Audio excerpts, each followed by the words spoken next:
Well, good damn afternoon, Americans. Jericho Green here with you once again. Give me a follow on X at Green_Jericho and like and subscribe to my new channel, Green's House. So, last night we witnessed a little spanking. Little toddler Tim Walz, he wandered out on the debate stage and Mr. Vance had to pick him up and spank him on his bottom. Poor little Timmy Walz. That could have been a homicide. That could have been a very bloody scene, but J.D. Vance was very calm, cool, collected, prepared, and polite. Tim Walz was not. J.D. Vance was the kid who started working on the presentation the day the teacher assigned it. Tim Walz was the kid that waited 24 hours before he had to do the presentation to start.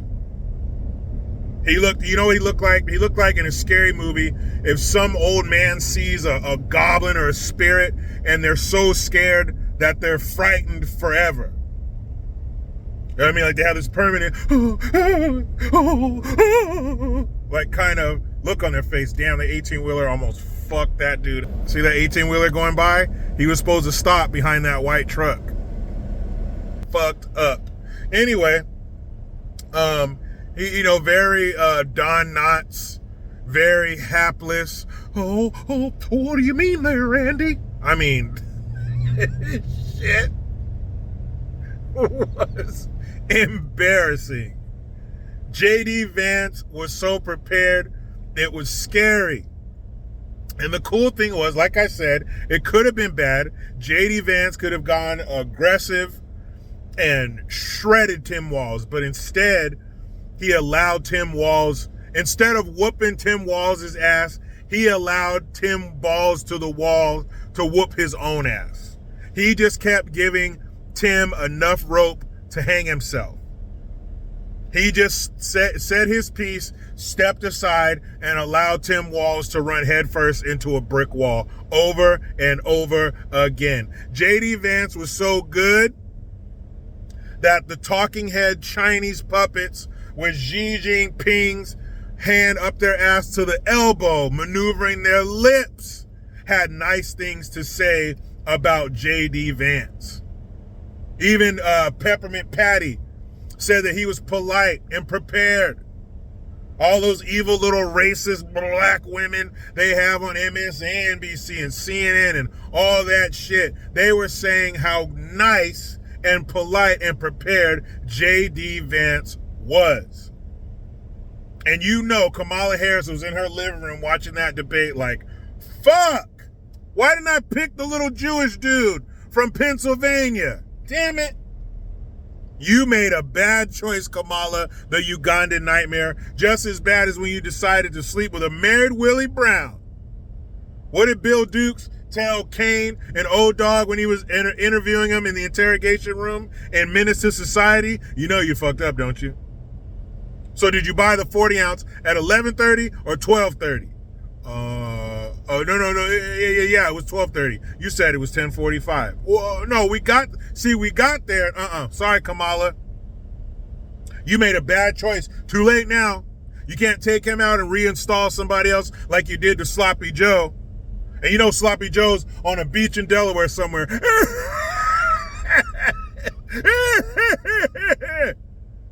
Sweet revenge. Where'd you find this fool? He was up there, and one of the cherry on top that even had Tim Walz dumbass saying, oh, thank you, JD. He said that his 17-year-old son was present at a shooting at a bakery or something like that. His son witnessed a shooting. And JD Vance said, first of all, Tim, I'm sorry to hear that. I'm sorry I didn't know your son lived through that. And he was like, oh, well, thank you, JD.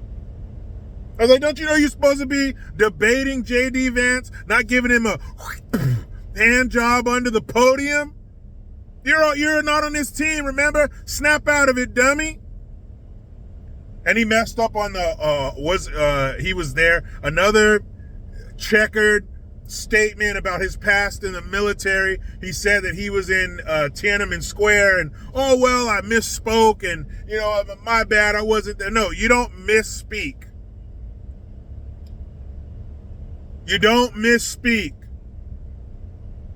That's like saying, no, I was on the 10th floor of the North Tower on 9/11. Come to find out you were in Brooklyn somewhere. No, I misspoke. No, you don't misspeak.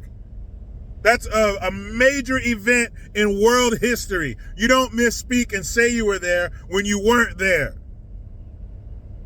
No, I caught the home run ball, when Barry Bonds set the record. Man, you were at home watching on TV. Oh, no, I misspoke. I wasn't there. I wasn't at Candlestick Park. How do you misspeak on something on that level? You don't. You were lying. And for some reason, you thought people weren't going to look into that. You thought they weren't going to check on that, especially when they're already on this stolen valor scent trail that you created. That debate was wonderful. It couldn't have gone any better. And I want to say J.D. Vance mopped the floor with Tim Walz, but Tim Walz mopped the floor with himself. There's a reason that Trump and Vance are going out on all these interviews. They've been on 50-some interviews. Tim Walz has been on 6. I don't even know how many Kamala's been on, but they've all been a fucking train wreck. Do you see the one where she was sitting down with stupid-ass baby hair Matt Barnes and that fake-ass gangster Steven Jackson? Those weren't even softball questions for Kamala. Those were cotton ball questions. And she still failed. They got high on the debate with Trump and figured, oh, she's ready. No, she's not. No, she's not. You can still write something in that concrete. It's still wet. It's not ready. She is a fucking embarrassment at every turn, and it's even worse now that you add the Walz element to it. That shit was terrible. But J.D. Vance did a great job. It couldn't have gone any better. If you made a vice president debate robot, it wouldn't have done better than J.D. Vance. Tim Walz is a fucking goofball. He shouldn't even be presiding over the state of Minnesota, let alone the country. What'd you guys think? I know you saw that bullshit. And if you didn't see the whole debate, all the clips that are floating around out there, they give you a pretty good idea of what happened, a pretty accurate depiction of what took place. You know what it was like? You remember those old Tom and Jerry cartoons? There was one cartoon where Jerry the mouse put a bunch of rakes in the front yard. And every time Tom turned around and stepped, there was a rake there to smack him in the face. He'd turn around and he'd step backwards and step. He'd just get smacked in the face with all these rakes. That's what it was last night with old Tim. Balls to the wall, tampon for the boys. But you know how it goes. I try to be done with the left, but they just won't let me. Please subscribe. Hit that notification bell because every time it rings, a piece of shit lefty cries. Utilize the Linktree link. Give me a follow on X at @green_Jericho and like and subscribe to my new channel, Green's House. I am Jericho Green, and man, I'm out.